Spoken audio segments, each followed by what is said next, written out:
It's been 4 years since I heard my son's voice. He changed his phone number and never gave me the new one. That's how a man finds out he's lost his children.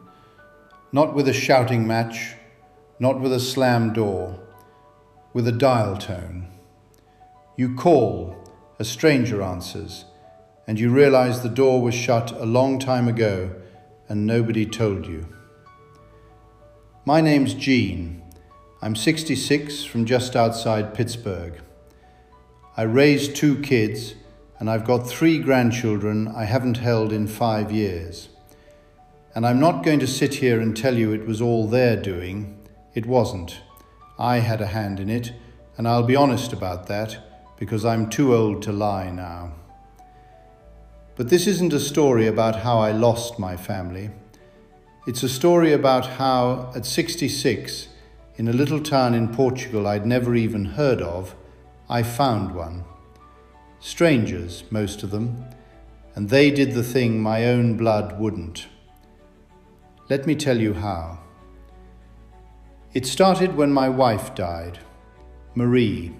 41 years, then 8 weeks of hospice, and then a silence in the house I didn't know what to do with. And I'll tell you the truth, I handled it badly. I drank more than I should have.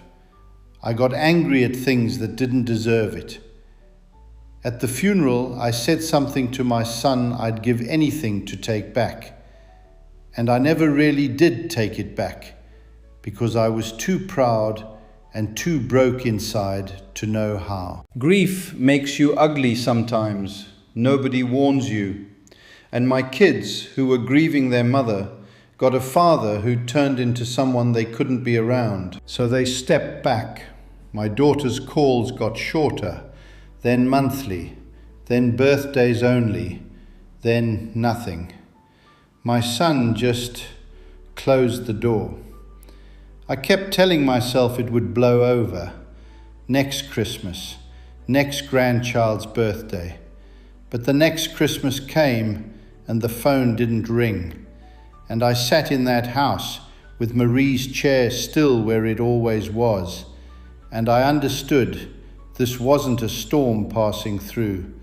This was my life now. A quiet house, a silent phone, and 3 grandchildren growing up in photographs I only saw when somebody else posted them. I wrote letters. I never knew if they were read. That's a particular kind of alone, to still have a family and not be allowed to belong to it. I don't really know what made me look at Portugal. I think I just couldn't face another winter in that house, listening to the furnace and the quiet.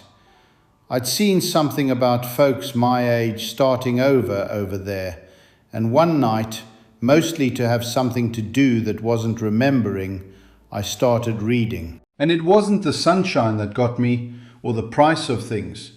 It was one small idea I couldn't shake, that maybe, somewhere new, I could be a person again instead of a mistake people were avoiding. Somewhere nobody had watched me fall apart. To them, I could just be Gene. And I can't tell you how badly I wanted to just be Gene again. Leaving was harder than it should have been for a man with nothing keeping him. Because leaving felt like giving up. Like if I moved 4,000 miles away, I'd be the one closing the door I kept praying they'd open. And there was Marie, her chair, her garden, the church where she's buried. Moving meant leaving her too in a way. But I sat up one night and asked myself a plain question. Staying. What was I actually staying for? To be near children who'd made it clear they didn't want me near? To guard an empty house and a phone that didn't ring? I wasn't holding on to my family. I was holding on to the hope they'd come back. And you can hope from anywhere. You can hope from Portugal just as well is from Pittsburgh. So I found out how a man on Social Security could go. There's a visa for it. And I sold the house, and I kept one box of Marie's things, and I got on a plane at 66. Not chasing anything, just trying to stop being so alone. And for a while, I just swapped one kind of alone for another.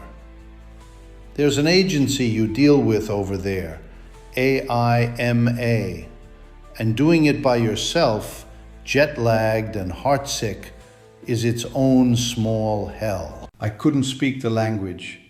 I ate dinner alone in a rented room. About 3 weeks in, I sat on the edge of a bed in a country where not one living soul knew my name. And I thought, you've done it now, Jean. You've run to the far side of the world just to be lonely somewhere with better weather. That was the low point. I nearly went back, though back to what, I couldn't have told you. But something turned, and it turned because of the people. I'd taken a little place in a walled town called Óbidos, all cobblestones and whitewash, and the folks there don't leave a man be. The woman next door started leaving a plate of something warm on my step.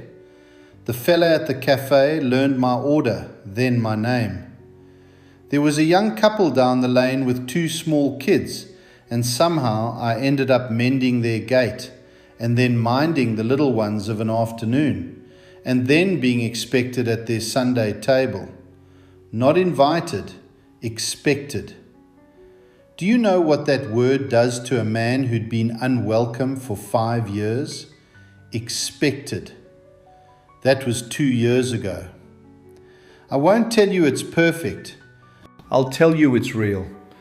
Those 2 kids down the lane call me avô now. That's grandpa in Portuguese. And the first time the little one said it, I had to go and stand in the garden a minute so nobody'd see my face. I've got a table I'm expected at, a cafe that knows my order, a handful of other expats who washed up here carrying their own quiet sorrows, and we don't ask each other too many questions. I'm needed, I'm known. After 5 years of being neither, I can't put a price on what that's worth. And here's the part I promised I'd be honest about. I still write to my own children every single month. I still hope. I found a family over here, but I never stopped aching for the one I lost, and I never will. Both things are true at once. You can be found and still be grieving. Nobody tells you that one either. I lost my family to my own grief and my own pride, and I'll carry that till the day I die. But I learned something out here I wish I'd known at 40. Family isn't only the people you're born to. Sometimes it's the ones who leave a plate on your step and set you a place and expect you on a Sunday. The ones who choose you when they had no reason to. So if you're sitting by a phone that doesn't ring, thinking your chance to belong is behind you, it isn't. It found me at 66, in a town I couldn't have found on a map. It can find you too. If this reached you, stay with me. There's more coming. And if there's somebody you haven't called in too long, maybe go and call them. Take care of each other.